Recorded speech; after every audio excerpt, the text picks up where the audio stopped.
మిత్రులారా, global star అంటే American telecommunication సంబంధించిన ఒక శాటిలైట్ పేరు, ఒక కంపెనీ పేరు.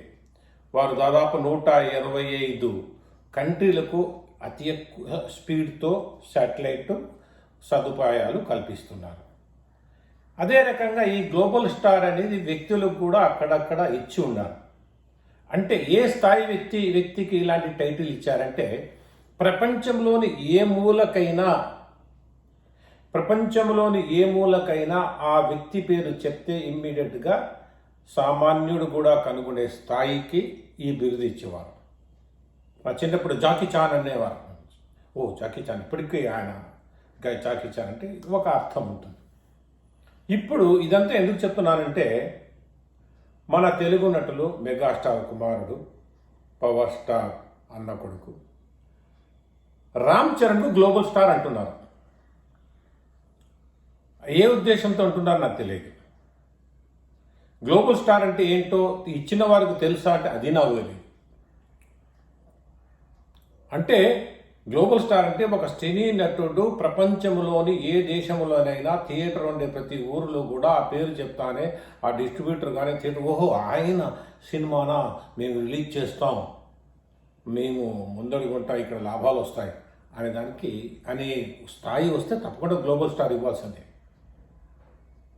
ఇప్పుడు ఇంతవరకు నేను జాకీ చాన్ చెప్పినట్టు ఏమీ లేదు.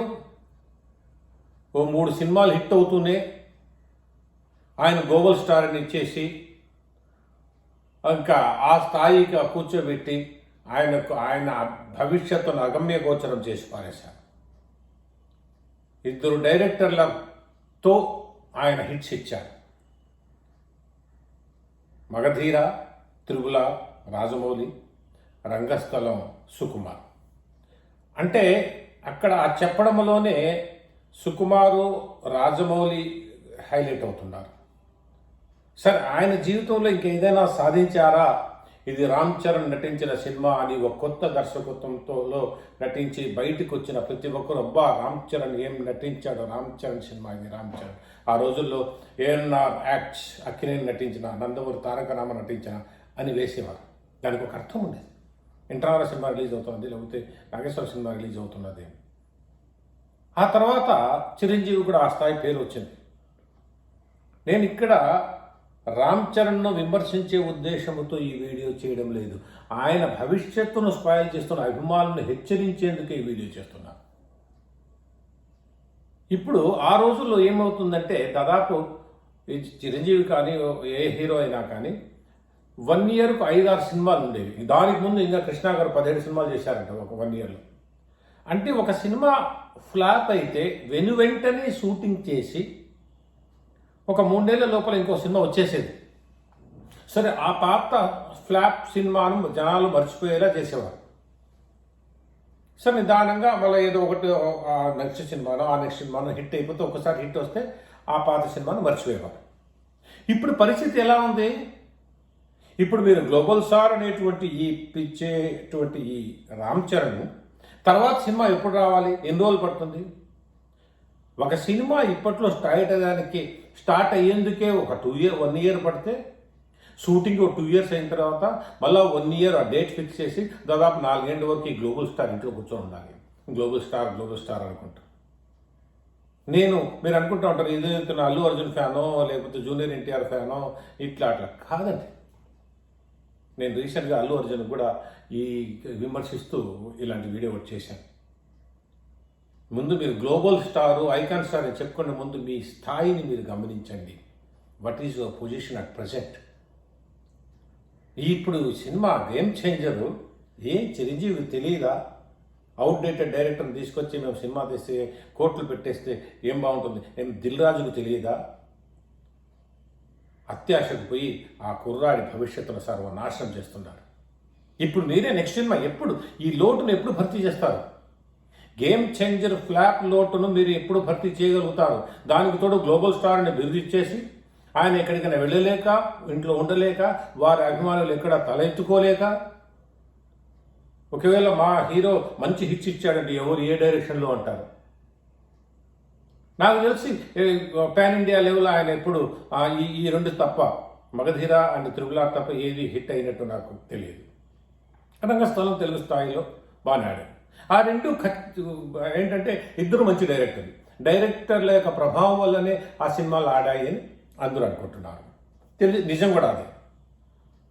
సో నేను చెప్పబోయేది ఏంటంటే ఈ గ్లోబల్ స్టార్ అనే పదవిని లేకపోతే ఆ టైటిల్ను ఆపేయండి, అవసరం లేదు. ఆగేంతకుముందు మెగా పవర్ స్టార్ ఏదో అనేవారు, బాగుంటుంది, అలాంటిది ఏదో పెట్టండి, వారి బంగారు భవిష్యత్తును స్పాయిల్ చేయకండి. మరో విషయం ఏంటంటే, అయ్యా రామ్ చరణ్, ఒకవేళ మీ వరకు ఈ వీడియో వస్తే వీలైనంత వరకు మీ పర్ఫార్మెన్స్ సినిమాలోకి ఉండేలా చూసుకోండి. మీ గొప్ప నటన బ్రహ్మాండంగా చేశారు. నేను నిన్న గేమ్ చేంజర్ వీడియో చేసేటప్పుడు చెప్పాను, రామ్ చరణ్ వరకు చాలా బాగా చేశాడు, ఆయన డైరెక్షన్లోనే అనేక లోపాలు ఉన్నాయని చెప్పి. ముఖ్యంగా ఆ రోల్ చాలా బాగా చేశారు పొలిటికల్ లీడర్. కానీ ఇప్పుడు మీరు మీ భావాలు, మీ బాడీ లాంగ్వేజ్కి అనుగుణంగా పాత్ర ఎన్నుకుని ఆ పాత్రలో మీరే కనిపించాలి. మీ నటనే కనిపించాలి, దర్శకుడు కనిపించకూడదు. గుర్తుపెట్టుకోండి, ఆ దర్శకుడు కనిపించకుండా కొత్త దర్శకుడు, కొంతమంది హీరోలు ఇంతమంది కొత్త దర్శకుడు బాగా ఇంట్రొడ్యూస్ చేసేవారు. అప్పుడు అనేవారు ఇది సోన్స్ మూవీ, ఇది రామ్ చరణ్ మూవీ అనే స్థాయికి మీరు ఇంతవరకు ఎదగలేదు. దానికి తోడు గ్లోబల్ స్టార్ అంటే ఎక్కడైనా ప్రపంచంలో ఎక్కడైనా ఈ సినిమా వేస్తుంటే ఆడేస్తుందా రామ్ చరణ్ అంటే కనుక్కుంటారా? మొన్న ఎవరికి అడిగాను నేను, రామ్ చరణ్ తెలుసా, ఇట్లా గేమ్ చేంజర్ శంకరు రామ్ చరణ్ அவர் చిరంజీవి పయ్యదానా అన్నారు తమిళనాడు. తెలియదు அவர் చిరంజీవి పయ్య. ఇంకా మీరు ఆ తండ్రి చాటు బిడ్డగానే ఉన్నారు, తప్పులేదు. కానీ ఊహించుకొని నేను ఏదో సాధించేశాను, నేను గ్లోబల్ లెవెల్కి వెళ్ళిపోయాను అని ఊహించుకొని మీ బంగారు భవిష్యత్తును స్పాయిల్ చేసుకోకండి. ఇప్పటికే నా మించిపోయింది లేదు, మీకు వయసు ఉంది, మీ వెనకాల సినీ ఫీల్డ్ ఉంది, రాజకీయం ఉంది, రాజకీయ నాయకులు ఉన్నారు, మీకు ఎప్పుడు ఏం కావాలో చేయగలిగే సామర్థ్యం మీలో ఉంది, డబ్బులు ఉన్నాయి. కాబట్టి ఆచితూచి ఆలోచించి సినిమాలు నిర్మించి మీ ప్రజలు మిమ్మల్ని మెప్పించేలా చేస్తారని ఆశిస్తున్నాను. ఇట్లు మీ కేపీ ఇబ్రాహిం ఖాన్.